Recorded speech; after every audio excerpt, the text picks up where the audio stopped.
Ladies and gentlemen, welcome to the channel. Today we're going to discuss something kind of near and dear to me, and it's called body autonomy. Now, I had a discussion with someone and it got kind of heated, and it was about DNA identity and body autonomy. So body autonomy is the right to give or rescind permission for someone else to use your body. Now, recently in this somewhat heated discussion, the focus was mostly on abortion rights. Now, the person I was talking to was a conservative Christian and a pro-life proponent, and a friend of mine. Now, he postulated that life and the rights of a human being begins when a fetus has its own DNA, also, in his words, known as DNA identity. Therefore, it is a person and is and should be afforded all the rights of a person who has been liberated from the womb, and hence cannot be aborted, because doing so would be murder. Furthermore, he stated that the mother does not have the right to terminate the pregnancy. Therefore, abortion is and should be illegal. I, on the other hand, disagreed.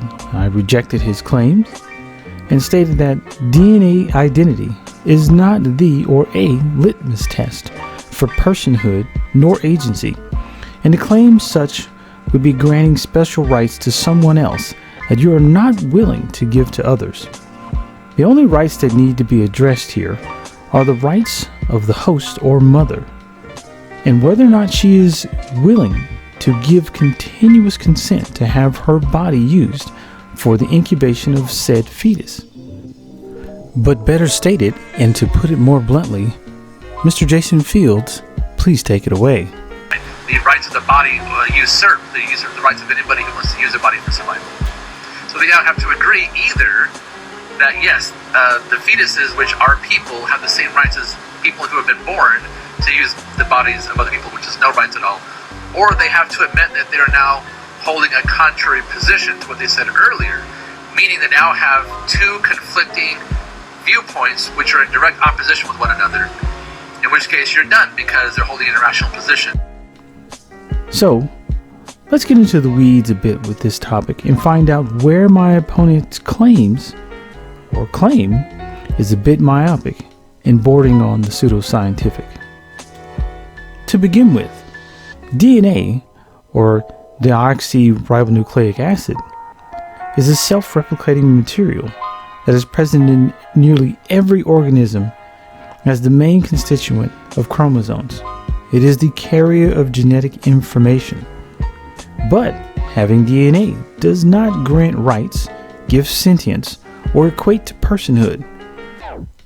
Having different DNA from the sperm and egg donors does not a person make. But sentience, autonomy, and the ability to thrive and survive sans a host body does. His argument falls flat on its face because if we were to give all organisms, human organisms, with separate and or individualized DNA rights and claim that said organism cannot be aborted, killed, or otherwise harmed, then we have a moral argument, although a foolish one, for the humanity and personhood of cancer and whether or not it should be treated. Should we cure the cancer or save the patient?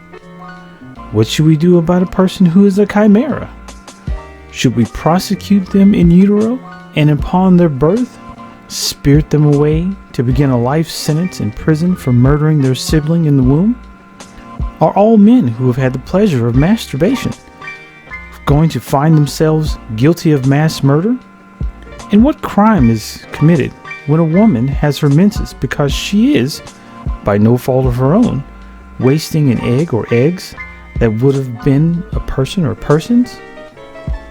I guess my question for my friend was, in essence, how do you know what you claim is a fact?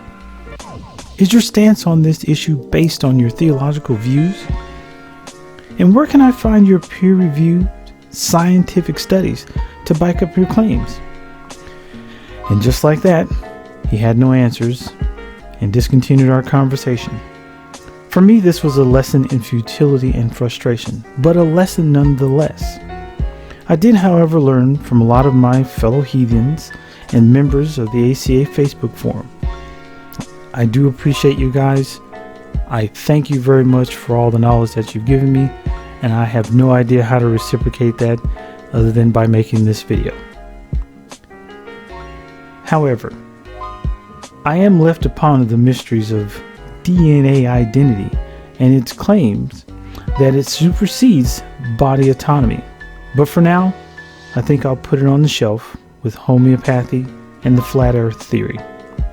Anyway, thank you for entertaining my struggle to understand the minds of people that I disagree with. Please make sure to leave a like. Don't forget to subscribe.